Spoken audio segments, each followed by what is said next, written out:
రెడ్డి రాజ్య స్థాపకుడు ప్రళయ వేమారెడ్డి గురించి ఈ వీడియో తెలుసుకుందామండి. దయచేసి నా వీడియోస్ ఫుల్ వర్టికల్ స్క్రీన్లో చూడండి. ఇది క్లిక్ చేయండి, ఫుల్ వర్టికల్ స్క్రీన్ అవుతుంది. ఇది video number 112. Pralaya Vemareddy Reddy's of Kondaveedu Reddy రాజ్య స్థాపకుడు ప్రళయ వేమారెడ్డి. 1325 నుంచి 53 వరకు ఇతను పరిపాలన సాగింది. Prolaya Vemareddy was one of the 76 nayakas who supported Kapaya Nayaka to overthrow the Muslim rule. Prolaya నాయకుడు కపాయ నాయకుడిని సపోర్ట్ ముసునూరి నాయకులు, ప్రళయ నాయకుడు కపాయ నాయకుడు వీళ్ళని సపోర్ట్ చేసిన 76 నాయకుల్లో ఈ ప్రళయ వేమారెడ్డి కూడా ఒకరన్నమాట. ప్రళయ Vemareddy was originally A general of Prataparudra. Pralaya Vemareddy belong to పంటకాపు caste. ఇవన్నీ మనం లాస్ట్ వీడియోలో డిస్కస్ చేసాం. ఇది ఇంగ్లీష్ టెక్స్ట్ బుక్లో ఇంట్రడక్షన్ కాబట్టి అట్లా వచ్చిందన్నమాట. In 1325 Pralaya Vemareddy controlled the present districts of Guntur, Prakasam, Nellore and Kurnool. 1325 సమయంలో ప్రళయ వేమారెడ్డి ఈ 4 జిల్లాల ప్రాంతం కంట్రోల్ చేస్తున్నాడు అనమాట. ఇతని కంట్రోల్లో ఉన్నాయి ఈ 4 జిల్లాల ఏరియా అంతా కూడా. Addanki near Ongole was the capital of ప్రళయ వేమారెడ్డి. కొండవీడు రెడ్డిల మొదటి రాజధాని అద్దంకి. ప్రళయ వేమారెడ్డి రాజధాని అద్దంకి, ఇది ఒంగోలు దగ్గర ఉంది. Kingdom of Pralaya Vemareddy include 74 forts, 74 కోటలు ఇతని రాజ్యంలో ఉన్నాయి. ప్రళయ వేమారెడ్డి కొండవీడు ప్రళయ వేమారెడ్డి చేతిలో 74 రాజ్యాలు ఉన్నాయి. 74 కోటలు, రాజ్యాలు కాదు, 74 కోటలు. అందులో వినుకొండ ఒకటి, కొండవీడు ఒకటి, కొండపల్లి ఒకటి, బెల్లంకొండ, ధరణికోట. ఈ పాయింట్ ఒకటి బాగా important. Next point this issue. ప్రళయ వేమారెడ్డి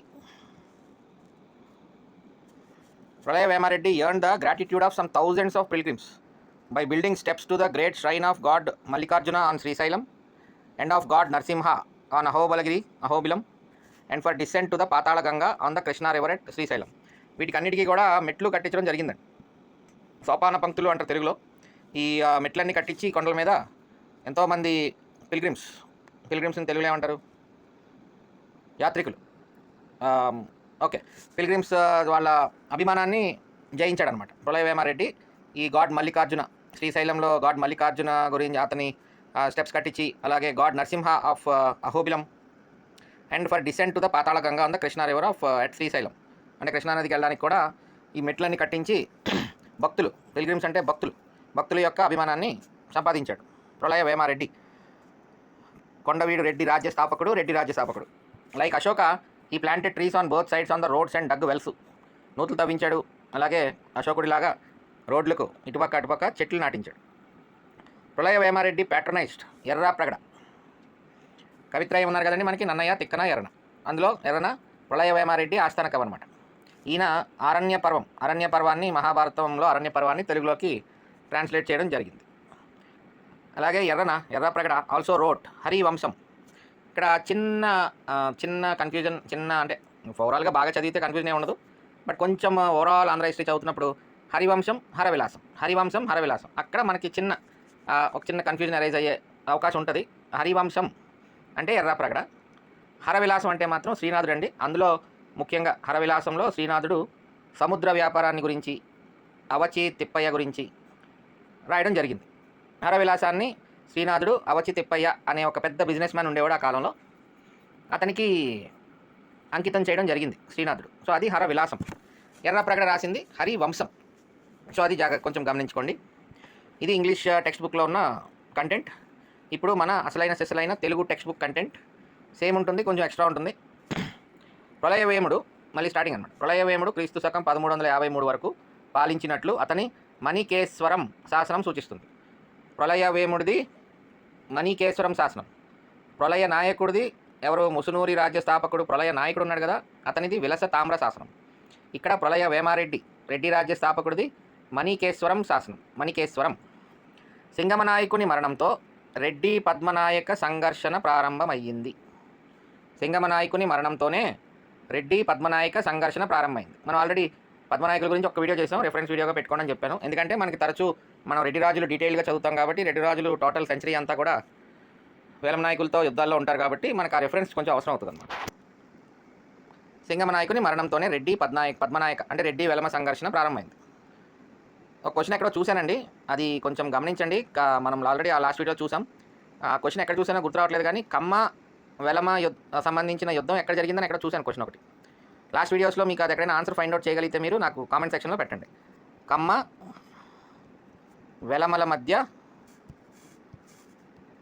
కమ్మ కులస్తులకు వెలమ కులస్తులకు ఏ ప్రదేశంలో యుద్ధం జరిగింది, భీకర యుద్ధం ఎక్కడ జరిగింది అనే క్వశ్చన్ నేను అడుగుతున్నా, మీరు కామెంట్ సెక్షన్లో పెట్టండి.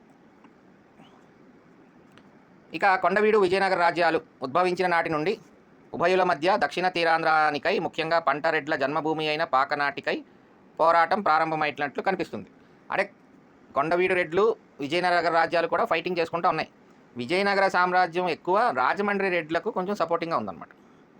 ఓన్లీ విజయనగర సామ్రాజ్యం ఇటు రాజమండ్రి తర్వాత వస్తారు ఎవరో ఈ కొండవీడు రెడ్డి రాజులు చివరిలో రాజమండ్రి రెడ్డి రాజ్యం స్థాపితం అవుతుందన్నమాట. As of today, as of now ఇప్పుడు రాజమండ్రి రాజ్యం లేదు, తర్వాత ఫామ్ అవుతుంది. అది రాజమండ్రి రెడ్లు అనేది ప్యారల్ కాదు, లేటర్ పార్ట్. అంటే కొండవీడు రెడ్లు ఫైనల్గా రాజమండ్రి రెడ్లకి అవకాశం ఇస్తారనమాట. అది మనం చివరిలో చూస్తాం. ఇప్పుడు ప్రస్తుతానికి ఏంటంటే కొండవీడు రెడ్లకి విజయనగర రాజ్యాలు ఉద్భవించిన నాటి నుండి, అంటే ఇద్దరు కూడా ఇంచుమించు ఒకే టైంలో స్టార్ట్ అయ్యారు కదా. 1325 ఏమో ప్రళయవేమారెడ్డి, 1336 ఏమో విజయనగర హరిహర బుక్కరాయలు. వీళ్ళిద్దరికీ ఆ పాకనాడు పోరాటం ప్రారంభమైనట్లు కనిపిస్తుంది ఈ పర్టికులర్ ఏరియా మీద. క్రీస్తు శకం 1339 నాటికి హరిహర రాయలు పూర్వ పశ్చిమ సముద్రాధీశ్వర బిరుదం ధరించాడు. పూర్వ పశ్చిమ సముద్రాధీశ్వర బిరుదం ధరించాడు అనమాట. అలాగే క్రీస్తు శకం 1343 నాటి నుండి నెల్లూరు జిల్లాలో విజయనగర శాసనాలు కనిపిస్తున్నాయి. అంటే ఈ పాకనాడు అంటే నథింగ్ బట్ నెల్లూరు ఏరియా కదా. సో అక్కడ 1343 నుంచి కూడా విజయనగర శాసనాలు కనబడుతున్నాయి. దీన్ని బట్టి ప్రళయవేముడు పాకనాడుని విజయనగరాధీశులకు కోల్పోయినాడని నిర్ణయించవచ్చు. 1343 నుండి విజయనగర రాజులు శాసనాలు కనపడుతున్నాయి కాబట్టి ఆ టైంకే ప్రళయవేమారెడ్డి కంట్రోల్ పాకనాడు మీద లేదు అని మనం నిర్ణయించవచ్చని ఇక్కడ విషయం. ప్రళయవేముని రాజ్యం స్థూలంగా కృష్ణానది, శ్రీశైలం, అహోబల క్షేత్రాలు, కందుకూరి సీమ, తూర్పు తీరాల మధ్య విస్తరించింది. ప్రళయవేమారెడ్డి రాజ్యం ఈ పార్ట్స్ అనమాట. ఓవరాల్గా మనం చూసుకుంటే వెస్ట్ గోదావరి, కృష్ణా, గుంటూరు, అటు కొంచెం కర్నూలు, అలాగే కందుకూరు, ప్రకాశం జిల్లా వరకు అనుకోవచ్చు. ఎందుకంటే ప్రకాశం జిల్లా తర్వాత నెల్లూరు వస్తుంది కాబట్టి నెల్లూరు ఆల్రెడీ విజయనగర సామ్రాజ్యం స్టార్ట్ అయిపోయింది కదా 1343లో. సో నెల్లూరు కంటే ముందు వరకు అని అనుకోండి. రాజ్యంలో ధరణికోట, చందోలు ఎవరు రాజధాని అండి? కామెంట్ సెక్షన్లో పెట్టండి. వినుకొండ, బెల్లంకొండ, కొండవీడు, కందుకూరు, కొండపల్లి దుర్గాలు నిర్మించి బలమైన సైన్యాలు నిలిపినాడు. ఇవన్నీ కూడా ఇక్కడ అన్ని మనం ఆల్రెడీ ఇంగ్లీష్లో చూసాం 74 ఫోర్ట్స్ అని కంట్రోల్లో ఉన్నాయని. సో ఇవన్నీ కొన్ని సమ్ ఆఫ్ ద ఫోర్ట్స్ అనమాట. వీటన్ని చోట్ల కూడా బలమైన దుర్గాలు నిర్మించి బలమైన సైన్యాలు కూడా నిలిపాడు అనమాట. అద్దంకి రాజధాని, మొదటి రెడ్డి రాజుల రాజధాని అద్దంకి. మనం లాస్ట్ వీడియోలో చూసాం సోదరులతో కలిసి ఇండిపెండెన్స్ సంపాదించుకున్నాడు ప్రళయవేమారెడ్డి అని మనం చూసాం. అందులో అన్నయ్య గారు మాచారెడ్డి, ఇతనికేమో చందూలు దుర్గానికి ఇచ్చాడు. చందోలు దుర్గం ఎవరి క్యాపిటల్ ఇది? ఇంతకుముందు తమ్ముడు మల్లారెడ్డికి కందుకూరుని ఇచ్చాడు అనమాట. చివరిలో కందుకూరు రెడ్లని ఒక వీడియో చేస్తాం. కందుకూరుగా అధిపతులు అయినారు. ఫైనల్గా కందుకూరు రెడ్లు ఒక చిన్న వీడియో, అంటే రాజమండ్రి రెడ్ల తర్వాత అనమాట. ఎందుకంటే కందుకూరుకి సెపరేట్ లీనియేజ్ ఏమి ఉండదు. ఈ రెడ్డి రాజుల కాలంలో రెడ్డి రాజుల అంతర్భాగంగానే ఉంటుంది కందుకూరు. బట్ చివరిగా ఒక చిన్న వీడియో ఫైనల్గా చేస్తాం అనమాట. ప్రళయవేముడు వైదిక ధర్మ అభిమాని. ప్రళయవేమారెడ్డి వైదిక ధర్మ అభిమాని, అనవరత పురోహిత కృత సోమపాన అని, ధర్మ ప్రతిష్ఠాగురు అని ప్రళయవేమారెడ్డిని కీర్తించారు. అనవరత పురోహిత కృత సోమపాన అనేది ఒక బిరుదు, ధర్మ ప్రతిష్ఠాగురు అనేది ఇంకొక బిరుదు. ఎవరికి? ప్రళయవేమారెడ్డికి. ప్రళయవేమారెడ్డి వైదిక ధర్మం అభిమాని. ప్రళయవేముడు తురష్క అంటే టర్కిష్ దండయాత్రల్లో నష్టమైన అగ్రహారాలను పునరుద్ధరించడమే కాక స్వయంగా 44 గ్రామాలను దానం చేసినట్లు సాంప్రదాయం ఉంది. అందుకని ఇతనికి నిస్సీమ భూదాన పరశురామ అని బిరుదుందనమాట. ప్రళయవేమారెడ్డి 44 గ్రామాలను దానం చేశాడు కాబట్టి ఇతనికి నిస్సీమ భూదాన పరశురామ అనే బిరుదుంది. ప్రళయవేమారెడ్డి శైవ మతాభిమాని కూడా. అందుకని శ్రీశైలం, అహోబిలం క్షేత్రాలకు సోపాన పంక్తులు నిర్మించి, అంటే ఇందాక మనం ఇంగ్లీష్ వర్షన్లో చూసాం, స్టెప్స్ కట్టించి భక్తుల కృతజ్ఞతకు పాత్రుడైనాడు ప్రళయవేమారెడ్డి. ఇక్కడ మీరు గమనించాల్సింది ఏంటంటే పాతాళ గంగకు మెట్లు ఇక్కడ లేవు తెలుగులో. అది కొంచెం గమనించండి. ఇంగ్లీష్లో క్లియర్గా ప్రళయవేమారెడ్డి పాతాళ గంగకు కూడా మెట్లు కట్టినట్టు ఇంగ్లీష్ టెక్స్ట్ బుక్లో ఉంది. బట్ తెలుగు టెక్స్ట్ బుక్లో అది ఎక్కడ వస్తుందో మనం జాగ్రత్తగా కన్నేసి ఉంచాలన్నమాట. ఓకే. బట్ శ్రీశైలం, అహోబిల క్షేత్రాలకు మాత్రం సోపాన పంక్తులు నిర్మించింది ప్రళయవేమారెడ్డి. That's confirm. బట్ పాతాళ గంగకు అంటే కృష్ణానది పాతాళ గంగకు చేరడానికి మెట్లు కట్టించింది ఎవరు? అది ఇక్కడ లేదు. ఇంగ్లీష్లో అది కూడా ప్రళయ వేమారెడ్డి అనే ఉంది. బట్ తెలుగు టెక్స్ట్ బుక్లో అది ఎక్కడుందో మన నెక్స్ట్ వీడియోస్లో జాగ్రత్తగా గమనించుకుందాం. కవిత్రయంలో చివరి వాడైన ఉంటుందండి. ఆంధ్ర హిస్టరీ అన్నాక అక్కడ ఇక్కడ కొన్ని టెక్స్ట్ బుక్స్లో అది ఇది అని చెప్పి తప్పులు అనుకోకండి. మొత్తం టెక్స్ట్ బుక్స్నే లేపేయకండి. చిన్న చిన్న తప్పులు ఉంటాయి. ఆ తప్పుల మీద క్వశ్చన్స్ రావు. మనం కొంచెం క్లారిఫైడ్గా యాజ్ ఎ లర్నెడ్ పర్సన్గా మన ఎగ్జామ్ రాస్తాం. కవిత్రయంలో చివరి వాడైన ఎర్రాప్రగడ, వేమారెడ్డి, మల్లారెడ్డి ఇద్దరూ ఆదరించారు. బట్ మనం ప్రళయ వేమారెడ్డికి ఆస్థాన కవి ఎర్రాప్రగడ అని మాత్రమే గుర్తుపెట్టుకుంటాం. ఎర్రాప్రగడకి శంభుదాసుడు అని శంభుదాసుడు అని కూడా ప్రసిద్ధుడు అనమాట. ఎర్రాప్రగడనే శంభుదాసుడు అని కూడా అంటారు. శంభుదాసుడిగా ప్రసిద్ధుడైన ఎర్రాప్రగడ అనువదించిన హరివంశంని వేమారెడ్డికి అంకితం ఇచ్చాడు. వేమారెడ్డి అంకితం పుచ్చుకున్నాడు. హరివంశం మళ్ళీ చెప్తున్నా, హరవిలాసం శ్రీనాథుడు రాశాడు, హరివంశం శంభుదాసుడు రాశాడు. శంభుదాసుడు అనగా ఎర్రాప్రగడ, ఎర్రాప్రగడ అనగా ఎర్రన. ఈసారి హరివంశం గురించి హరివంశం పుస్తక గ్రంథాన్ని తన పోషకుడైన ప్రళయ వేమారెడ్డికి అంకితం ఇచ్చాడు ఎర్రాప్రగడ, ఎర్రన. ఇక్కడితో వీడియో అయిపోయింది. ఒక 2 క్వశ్చన్స్ వచ్చినాయండి మనకి. ఎర్రాప్రగడ ఎవరి ఆస్థానంలో విద్యాధికారి? ప్రళయ వేమారెడ్డి.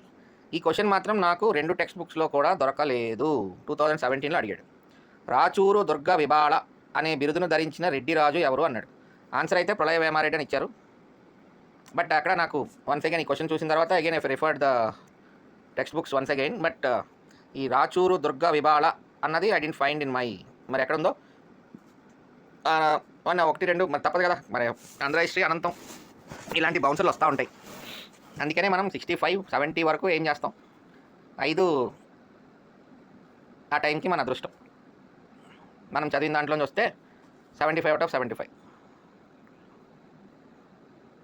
సో అదండి ఈ మన రెడ్డి రాజ్య స్థాపకుడు, కొండవీడు రెడ్డి రాజ్య స్థాపకుడు, అద్దంకి రాజధానిగా రెడ్డి రాజ్యం స్థాపించిన ప్రళయ వేమారెడ్డి గురించి ఈ వీడియో. ఈ వీడియోలో మనం ఈ పాయింట్ మనకి దొరకలేదు. బట్ చాలా దుర్గాలు ఇతని కంట్రోల్లో ఉన్నాయని నేర్చుకున్నాం. ఈ రాచూరు దుర్గ అంటే మేబీ రాయచూర్ డోబ్ అంటారు. రాయచూర్ డోబ్ అంటారు అనమాట. అంటే తుంగభద్ర ఆ మధ్యలో డెల్టా అలాగేదో సంథింగ్ ఉంటుంది. దీని గురించి ఎక్కువ విజయనగర రాజ్యానికి, బహమనీ రాజ్యానికి రాయచూర్ డోబ్ గురించి ఎక్కువ గొడవ జరుగుతూ ఉంటుంది త్రూఅవుట్. ఆ రాచూరు దుర్గ విబాళ అనే బిరుదును ధరించిన రెడ్డి రాజు ఎవరు? ప్రళయ వేమారెడ్డి. మేబీ ఆ రాచూరు దుర్గాన్ని ఏమన్నా ఆయన జయించడం అయ్యి ఉండొచ్చు, లేకపోతే ఈయన కట్టించి ఉండాలి, అలా ఏమన్నా జరిగి ఉండొచ్చు. సో ఇదండి మన ప్రళయ వేమారెడ్డి గురించి వీడియో.